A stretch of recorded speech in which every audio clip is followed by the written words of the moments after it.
নমস্কার, তোমাকে গল্পদের গল্পে স্বাগত জানাই। অনেক দিন পর আবার তোমার জন্য একটি রোমাঞ্চকর উপন্যাস নিয়ে হাজির আমি। তবে তার আগে এই বইটি যে আমাকে পড়তে দিয়েছে তাকে অনেক অনেক ধন্যবাদ। আর তার কাছে আমি ক্ষমা প্রার্থীও বটে, কারণ সে আমাকে বইটি পড়তে দিয়েছিল, আমি তাকে ঠিক সময় বইটি ফেরত দিতে পারিনি।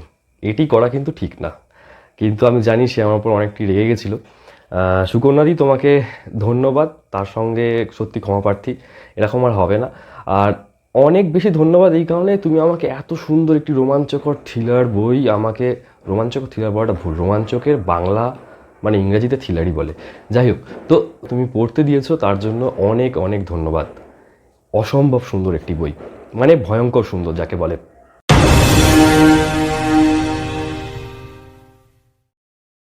তো আজ যে বইটি আমি তোমাকে দেখাবো সেই বইটির নাম চুপি চুপি আসছে। সায়ন্তনী পুতুতুণ্ডের লেখা, বিভা পাবলিশার থেকে প্রকাশিত হয়েছে। বইটির প্রচ্ছদ দেখো, প্রথমে যেটি চোখে পড়ে, চুপি চুপি আসছে যে লেখাটা, তার মধ্যে দুটো পায়ের ছাপ আছে, আর আসছেতে একটা ব্লেড টাইপের যেখান থেকে রক্ত টোপে টোপে পড়ছে। তবে সত্যি কথা বলতে, স্বপন বাবুর আঁকা এই ছবিটি, স্বপন কুমার চন্দ এনার আঁকা এই প্রচ্ছদটি আমার খুব একটা ভালো লাগেনি। এই বইটির বিশেষত্ব হলো এটি যে এই বইয়ের যে কটা পৃষ্ঠা আছে তা সেটি তৈরি করতে কোনো নতুন করে গাছ কাটা হয়নি। তাহলে হলো কি করে? এই বইটি তৈরি করার জন্য পুরনো বইয়ের কাগজগুলোকে রিসাইকেল করা হয়েছে, তারপরে বইটি তৈরি করা হয়েছে। এই জন্য এই বইটিকে আমি প্রথমেই ভালোবেসে ফেলেছি। তারপরে এর মধ্যে কি আছে সেটা তো পরে বলছি। তবে হ্যাঁ, এর বাইন্ডিং কিন্তু খুব একটা ভালো নয়। বিভা পাবলিশার এই বইটির জন্য 266 টাকা তোমার থেকে নেবে, ওদেরকে গিয়ে বলবে বাইন্ডিংটা যেন ঠিক করা হয়, বুঝলে? যাই হোক, এই বইটি পড়লে তুমি কি পাবে?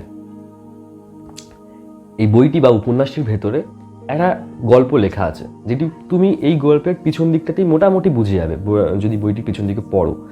এখানে লেখা আছে এরকমই যে 32 বছর আগে পরপর 5টা খুন হয়। প্রথমে সেই খুনে কি হয়েছিল, যে একটি মানুষ 5 জনকে খুন করছে, তাদেরকে রেপ করছে। 5টি মানুষই কিন্তু পুরুষ।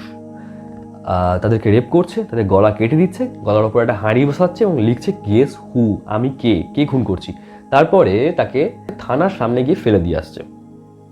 এরপরে এই কেসগুলোকে নিয়ে যারা তদন্তে নামছে, সেই পুলিশ অফিসারকে যে লোকটি খুন করছিল সে আবার টার্গেট করছে, তাকে সেম প্যাটার্নে খুন করছে, সেম আবার যে তদন্তে আসে তাকে আবার এইভাবে খুন হচ্ছে। এরপর পরপর 3টে খুন হয়ে যায় এবং কেসটি এখানে ধামাচাপা পড়ে যায়।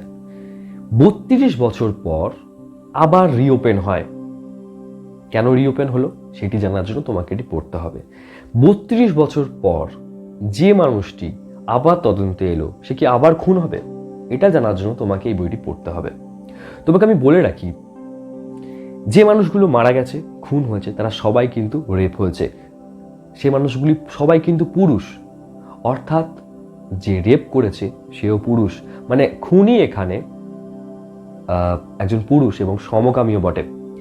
মজার ব্যাপার হলো, খুনি শুধু সমাজকে দেখাতে চাইছে এই নয় যে সে একজনকে খুন করে দিচ্ছে, সমাজকে এটাও দেখাতে চাইছে যে যে তোমাদের রক্ষক, যে তোমাদের রক্ষণ করে, অর্থাৎ প্রশাসন, আমি খুন করে এই প্রশাসনের ঘরের বাইরে গিয়ে তার দেহটা ফেলে দিয়ে আসছি। অর্থাৎ প্রশাসনও কিন্তু আমাকে ভয় পায়।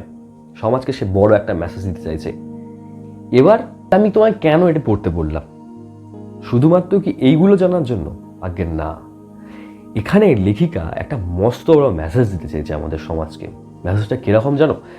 এই যে যারা সমকামিতা নিয়ে এই পৃথিবীতে জন্মায়, অর্থাৎ যে তার নিজের লিঙ্গের প্রতি আকৃষ্ট হয়, অর্থাৎ একটি পুরুষ একটি পুরুষের প্রতি আকৃষ্ট হচ্ছে, একটি নারী একটি নারীর প্রতি আকৃষ্ট হচ্ছে, এটা কিন্তু সমাজে কখনো খারাপ দিক না, এটা হতেই পারে।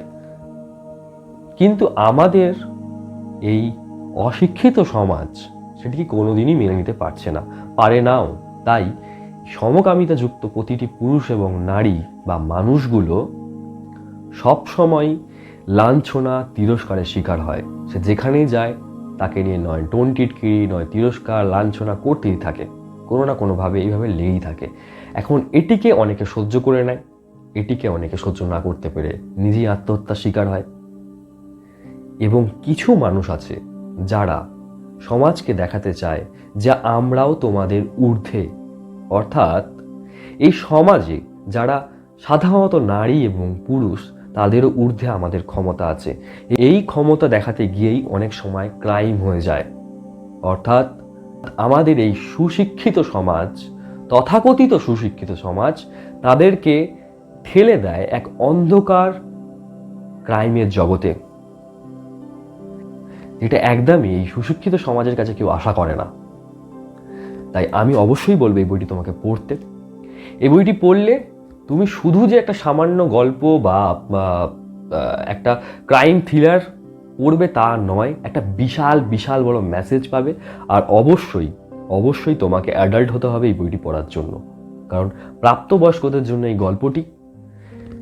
আর এই বইটি সম্বন্ধে তোমাকে আমি আগেই বলেছি, কোথা থেকে পাবে, কত টাকা কোথা থেকে পাবে তোমাকে আমি বলিনি। কলেজ স্ট্রিটে গেলে সব বই পাওয়া যায়। আর যারা বাইরে আছো অবশ্যই অনলাইনে চেষ্টা করে দেখতে পারো। 266 টাকা বইটির মূল্য। বইটি পড়ো, বইটি পড়ে আমাকে জানিও তোমার বইটি কেমন লাগবে। আমি বিশ্বাস করি এরকম বই, অর্থাৎ এরকম একটা থ্রিলিং বই আমি কখনো পড়িনি। আমি এই কথাটা অনেক সময় বলে থাকি যে আমি কখনো পড়িনি। অ্যাকচুয়ালি না, সত্যি সত্যি আমি এরকম বই পড়িনি। কারণ আমার কোথাও একটা গিয়ে মনে হয়েছে যে এখানে যে ভিলেন সেই আসলে হিরো। তাই অবশ্যই তোমাকে এই বইটি পড়তে হবে। সুকন্যাদি, তোমাকে আরও একবার ধন্যবাদ। ভালো থাকবে, সুস্থ থাকবে, বই পড়বে, আর অবশ্যই আমাকে বই পড়তে দেবে। এবারে আমি তোমাকে টাইম মতো বই পৌঁছে দেবো, পাক্কা।